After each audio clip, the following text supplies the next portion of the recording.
Masturbation নিয়ে এর আগেও কথা বলেছি এবং বিশেষ করে পুরুষ মাস্টারবেশন নিয়ে কথা বলা হয়েছে বা পুরুষদের মাস্টারবেশন নিয়ে কথা বলা হয়েছে, কিন্তু ফিমেল মাস্টারবেশন বা মহিলারাও কি আসলে মাস্টারবেশন করে বা মহিলাদেরও কি মাস্টারবেশন হয়ে থাকে বা আসলে এটা কিভাবে হয়ে থাকে বা এটা গুরুত্বপূর্ণ কিনা এই বিষয় নিয়ে আজকে কথা বলবো।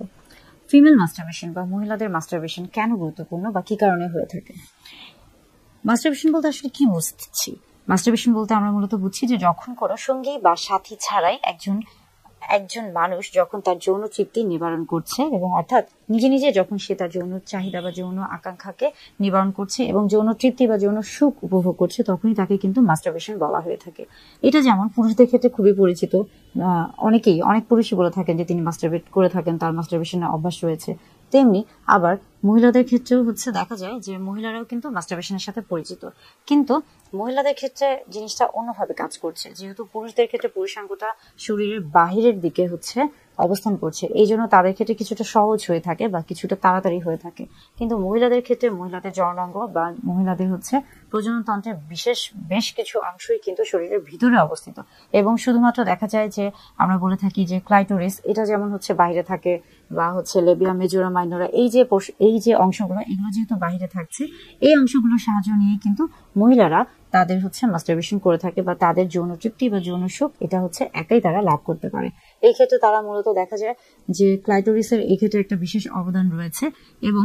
অনেক সময় অনেকে বলে থাকেন যে আসলে যে সকল মহিলারা মাস্টারবেশন করে থাকে তারা আসলে হয়তো বা ভালো না বা তাদের আসলে কোনো সমস্যা রয়েছে। মানে আমাদের চারিপাশে এই ধরনের কিছু কথা শোনা যায় বা বেশ কিছু আমরা বলে থাকি যে কুসংস্কার রয়েছে। আসলে পুরুষদের ক্ষেত্রে মাস্টারবেশন যেমন স্বাভাবিক, এবং এটা কি স্বাভাবিক একটি প্রক্রিয়া। একটা সময় এটাকে খুবই অস্বাভাবিক বা খারাপ হিসেবে ধারণা করা হতো, কিন্তু আস্তে আস্তে এটাকে কিন্তু বর্তমানে বিজ্ঞানে এটাকে কিন্তু খুবই স্বাভাবিক একটি প্রক্রিয়া বা স্বাভাবিক একটি বিষয় হিসেবে ধরে নেওয়া হচ্ছে। তেমনি মহিলাদের ক্ষেত্রেও কিন্তু পুরুষদের পাশাপাশি মাস্টারবেশনের যে অভ্যাসটি রয়েছে এটা একটি স্বাভাবিক প্রক্রিয়া, এবং মাস্টারবেশনের ফলে আসলে বেশ কিছু আমরা বলে থাকি যে যখন এটা অতিরিক্ত আকারে না হয়ে থাকে, অর্থাৎ যখন এটা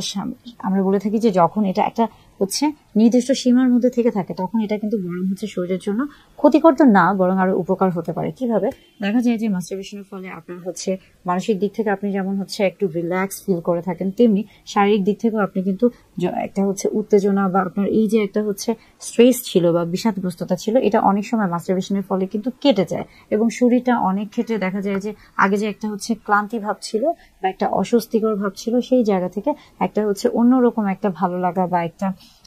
রিল্যাক্স বা একটা রেস্ট, এই যে বিষয়গুলি এগুলো কাজ করে থাকে। আবার ফিমেলদের ক্ষেত্রে বা মহিলাদের মাস্টারবেশনের ক্ষেত্রেও দেখা যাচ্ছে যে একটা আমরা বলে থাকি কি হ্যাপি হরমোন এখানে রিলিজ হয়ে থাকে, অর্থাৎ ব্রেন এখানে তাকে বা ওই মহিলাটিকে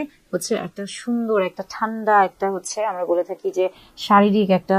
অবস্থান তৈরি করে দেয়, যার ফলে সে কিনা তার মাথার মধ্যে বা তার শরীরে সে শারীরিক বা মানসিক ভাবে অনেক ধরনের হয়তো বা অস্বস্তিতে ছিল বা একটু বেশ কিছু ধকল নিয়েছিল, সেই জিনিসগুলো থেকে সে একটা